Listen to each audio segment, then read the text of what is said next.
মাননীয় স্পিকার, আপনাকে ধন্যবাদ। আমার বক্তব্যের হায়াত কতটুকু হবে? আপনার আপনাকে সময় দেই। আপনাদের বিরোধী দল থেকে ইতিমধ্যে 56 মিনিট বলেছেন। তো আমি প্রথমে চেয়েছিলাম যে 1 ঘন্টা করে 2 ঘন্টা হোক, তবে আপনাদেরকে কিছু সময় বেশি দেবো। আমি আগেই যেহেতু বলেছি, খুব ভালো হয় যদি আপনি 10 মিনিটে শেষ করে দেন। হ্যাঁ, বোধহয় কষ্ট হবে আমার জন্য। আচ্ছা, আপনাকে কষ্ট দিতে চাই না। Thank you so much. মাননীয় স্পিকার, আমি পুরা সময়টা জুড়ে সমস্ত মাননীয় সংসদ সদস্য যারা বক্তব্য রেখেছেন তাদেরকে সম্মানের সাথে অনুধাবন করার চেষ্টা করেছি। দেশ এবং জাতির জন্য সংবিধান এবং এই সংসদ, আমরা কে ট্রেজারি বেঞ্চে আর কে অপোজিশন বেঞ্চে, এগুলা কোনো পার্মানেন্ট জিনিস না। এই স্বাধীন বাংলাদেশেই কিছু কিছু দল তারা ওখানে বসতেন, আজকে তারা কোথাও নেই। আবার এখানে যারা বসতেন, মাঝে মধ্যে ওখানেও বসতেন, আজকে তারা এখানে বসা আছে। এটাই গণতন্ত্রের সৌন্দর্য। আমরা দলের অভিপ্রায় নয়, জনগণের অভিপ্রায়টাকেই আমরা সম্মান দিয়ে এখানে এসেছি এবং এই প্রস্তাবটা উত্থাপন করেছি। অতি গুরুত্বপূর্ণ বক্তব্য রেখেছেন মাননীয় স্বরাষ্ট্রমন্ত্রী। যেহেতু আন্দালির রহমান পার্থ সাহেব এখানে নেই, এই জন্য আমি ব্যাপারে কোনো কথা বলবো না। উনি ফায়ার করেছেন, কিন্তু কিছু কিছু ফায়ার ওনার ব্যাক ফায়ার হয়ে গেছে।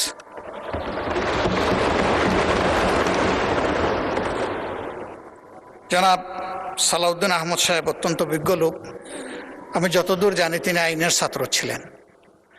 আর আমরা ফেসিবাদের আমলে দফায় দফায় সেই আইনের নামেই আমরা ফেসিবাদের ভিকটিম হয়েছি। ওনার পজিশন একজন জ্ঞানী মানুষ হিসাবে, আর আমাদের পজিশন একজন বুক্তা হিসাবে।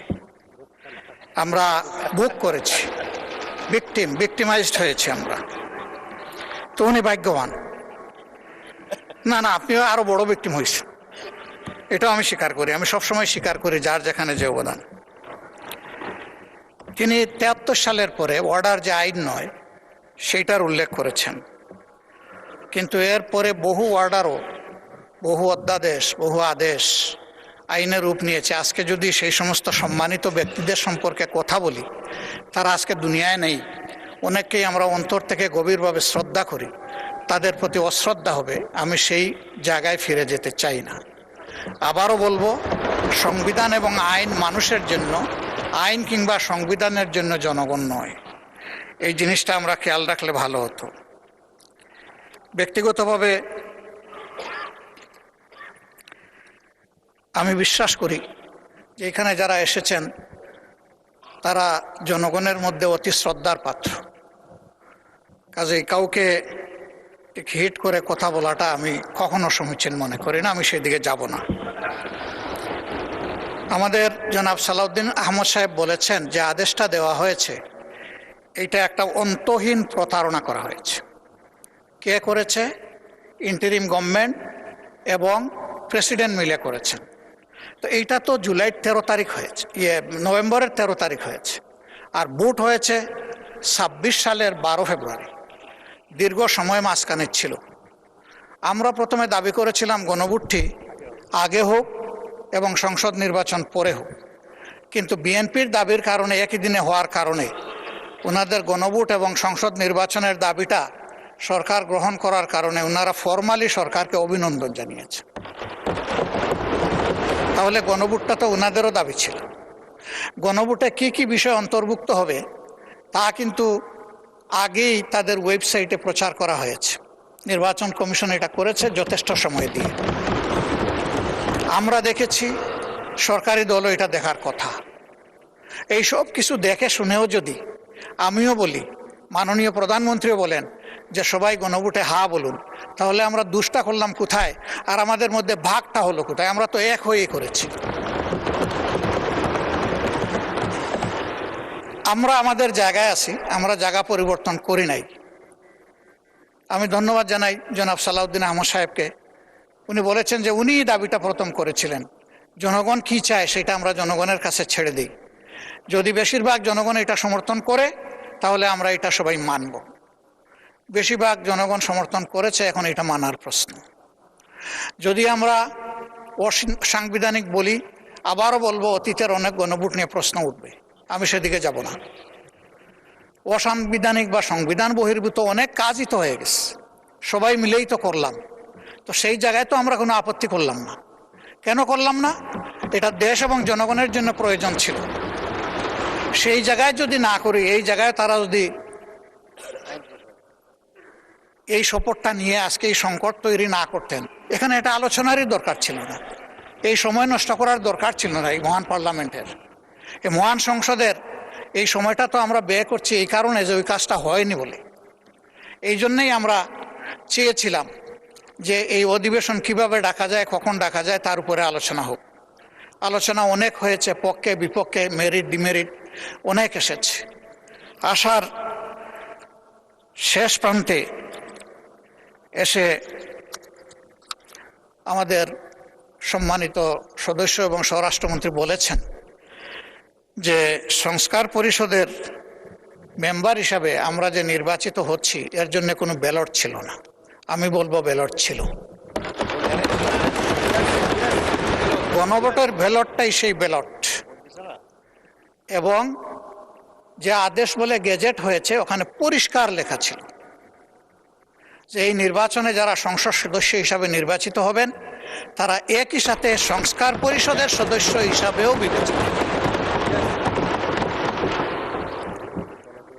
আমি মনে করি যে আজকে তো আমরা একটা ছোট অংশ, বিশাল অংশ জুড়ে ট্রেজারি বেঞ্চ, এবং এখানে অনেক অভিজ্ঞ পার্লামেন্টারিয়ান আছে। আমি ব্যক্তিগতভাবে একেবারেই পার্লামেন্টে একজন শিশু। আজকে এই পার্লামেন্টে আমার বয়স হচ্ছে 4 দিন, 4 দিনের শিশু আমি। তারা তো অভিজ্ঞ, তারা এই বিষয়গুলো আগে নিশ্চয়ই খুঁটে খুঁটে দেখেছেন। আমি নিজে সংস্কার এর জন্য যে ঐকমত্য কমিশন হয়েছিল সেখানে কোনো মেম্বার হিসাবে যোগদানের সৌভাগ্য অর্জন করি নাই, কিন্তু এখানে অনেকে ছিলেন, তাদের হাতেই তো এইগুলো ফর্মুলেট হয়েছে, ফর্মুলেট হয়ে আমাদের সবার কাছে, জনগণের কাছে এসেছে। আজকে তারা নিজেদের তৈরি করা জিনিসের সাথে স্ববিরোধিতা করতে পারেন না। এটা মেনে নেওয়াই ছিল মহত্বের লক্ষণ, এবং আমি মনে করি রাষ্ট্র দায়িত্ব হতো তাদের, ভালো হতো। শেষের দিকে এসে সম্মানিত মাননীয় সংসদ সদস্য এবং স্বরাষ্ট্রমন্ত্রী একটা প্রস্তাব দিয়েছে। আজকে পুরো আলোচনাটা হচ্ছে সংস্কারের উপর, সংস্কার পরিষদের উপর, এর সভা আহ্বানের উপর। তিনি যদি ভালো হতো এরকম করে একটা প্রস্তাব দিতেন যে এই সংস্কার নিয়ে যে আলোচনা হলো তাকে একটা জায়গায় পৌঁছানোর জন্য আসুন আমরা একটা বিশেষ কমিটি করি, তাহলে that could be matter of consideration. আমরা এটাকে ইতিবাচকভাবে দেখতে পারি, কারণ আমরা সংকট তৈরির জন্য তো এখানে আসিনি, দেশের মানুষের সংকট নিরসনের জন্য এখানে এসেছি। আমরা প্রথম দিনই মাননীয় স্পিকারকে অভিনন্দন জানাতে গিয়ে বলেছিলাম যে আমরা একটা গঠনমূলক বিরোধী দল হিসাবে এখানে দায়িত্ব পালন করতে চাই।